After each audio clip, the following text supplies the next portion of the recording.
Bonjour à toi cher spectateur. Mickey 17 ou Mickey 17 de Bong Joon-ho, c'est un des gros événements de ce début d'année. C'est un film qu'on a beaucoup attendu parce qu'il a été pas mal repoussé.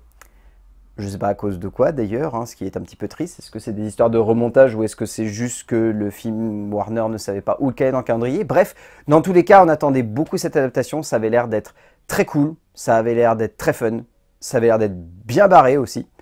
Pour tous ces éléments, il fallait voir ce que ça donnait sur grand écran. Le résumé pour faire simple, Mickey Barnes est clairement dans la merde. Il a des dettes jusqu'au cou et un créancier qui menace de le découper à la tronçonneuse. Sa seule solution, devenir un remplaçable pour une expédition dans l'espace. Alors déjà, je tiens à saluer Warner pour cette campagne promotionnelle pourrie. Ne vous fiez absolument pas à la bande-annonce si vous comptez aller voir Mickey 17. Au-delà de ça, le film est très riche, très dense et en même temps très classique de la part de Bong Joon-ho. On sent que après Parasite, le metteur en scène n'a pas voulu se lancer dans un nouveau projet extrêmement dense en termes de narration ou en tant cas en termes d'interprétation. C'est un film beaucoup plus classique, beaucoup plus sommaire et c'est un film qui me fait beaucoup penser à Okja sur plein de points, notamment pas mal de messages autour de la sauvegarde de la planète ou en tout cas la sauvegarde de notre environnement et la sauvegarde aussi de nos cohabitants sur cette planète que sont parfois les animaux. Le film est dense, le film est riche, le film est assez maladroit aussi dans sa manière de se poser, c'est-à-dire que c'est un film qui part un peu dans tous les sens et en même temps qui par moments ne réussit pas à donner assez de dimension à tout ce qu'il cherche à créer et à développer. Par contre, c'est un film qui est beau, c'est un film qui est très bien mis en scène, c'est un film qui est assez détonnant en fait, mais qui ressemble beaucoup au cinéma de Bong Joon-ho si on le connaît un petit peu, dans le sens où je pense qu'il a réussi à greffer son envie de vouloir créer du décalage entre ce qu'il montre et ce qu'il cherche à faire interpréter au spectateur. C'est un film qui passe son temps en fait à sonner comme macabre, mais à vouloir être drôle.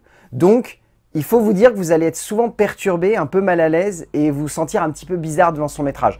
Et c'est voulu de la part de Bong Joon-ho. Mais après, c'est un film qui part dans beaucoup de directions, qui semble passionnant et en même temps qui, par moments, un peu ne cherche pas à vous accepter en tant que spectateur. C'est un film qui fait son chemin et qui, par moments, vous embarque avec lui, par d'autres, vous laisse un petit peu sur le banc de touche.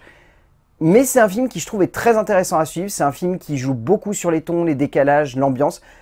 C'est un film délirant, tout simplement. On attend beaucoup d'un auteur, après un film qui a profondément marqué le cinéma et qui a laissé une trace particulière dans l'esprit de beaucoup de spectateurs, donnant clairement envie de voir ce que le metteur en scène allait pouvoir nous offrir par la suite de son parcours et de ses envies d'auteur.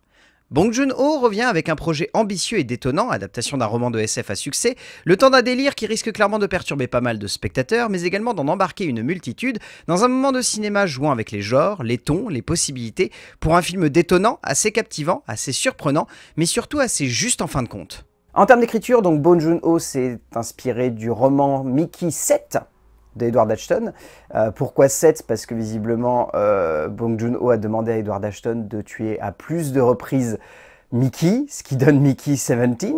Le scénar, en fait, a une très bonne base. Je trouve que les 30 premières minutes, voire les 45 premières minutes, sont particulièrement solides et posent bien la base du long métrage. Là-dessus, c'est très dynamique, on a un bel univers, on a une belle galerie de personnages, on a plein de dimensions qui sont posées, c'est vraiment très intéressant.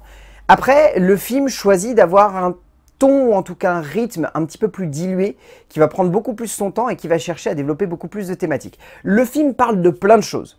Pour citer dans le désordre, ça parle du sexe de manière générale et de sa place dans la société, ça parle aussi des sectes, ça parle du pouvoir, c'est un film qui parle de l'amour aussi tout simplement, de la sauvegarde d'un environnement, de la propension assez délirante qu'a l'être humain à vouloir s'accaparer des environnements qui ne lui appartiennent pas et du coup à imposer un diktat sur l'autre et sur lui-même aussi. Donc c'est un film forcément qui, au vu de l'actualité, sonne comme particulièrement dans l'air du temps, malheureusement.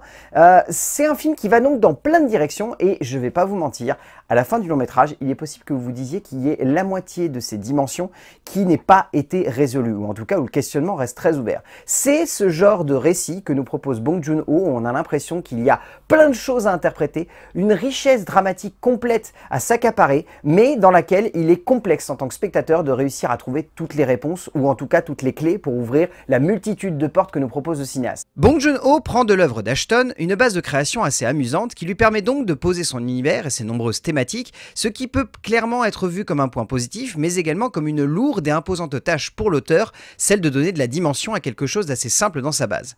L'ensemble sonne comme convenu par moments, malgré la densité de ses nombreuses réflexions, et notamment dans la narration entourant les personnages de Mickey et de Nasha, qui semble plutôt lisse durant une majorité du script, mais malgré tout, on sent que l'auteur veut proposer beaucoup de choses, créer une richesse qui donne du relief tout de même à tout cela.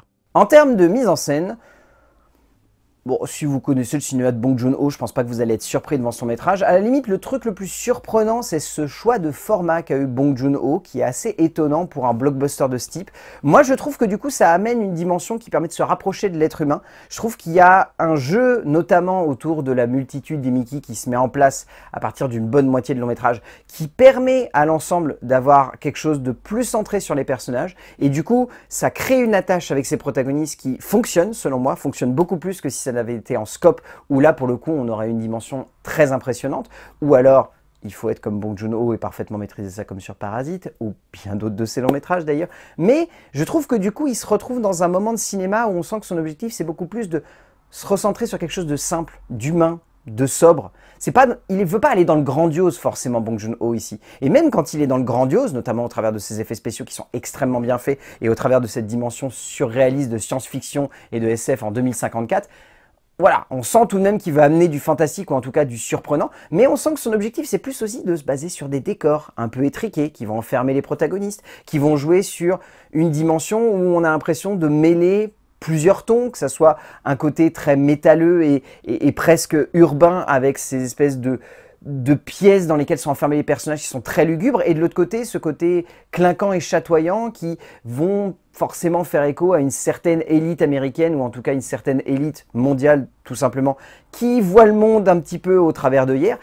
C'est intéressant finalement ce qu'il a envie de proposer au travers de sa mise en scène. C'est encore une fois très riche, par moments presque trop riche, mais c'est une belle vision du cinéma que je trouve intéressante à suivre et qui amène encore une fois le regard du spectateur dans de nouveaux horizons qu'on n'a pas forcément tant que ça l'habitude de voir, surtout dans le cinéma un petit peu grand public. Le metteur en scène sud-coréen s'éclate clairement avec ce projet, livre un film puissant, riche, dense, intense, prenant, qui ne manque pas de panache et surtout de force et de forme quant à ce qu'il cherche à montrer aux spectateurs, pouvant tout de même parfois sonner comme bizarre, comme décalé et assez déjanté.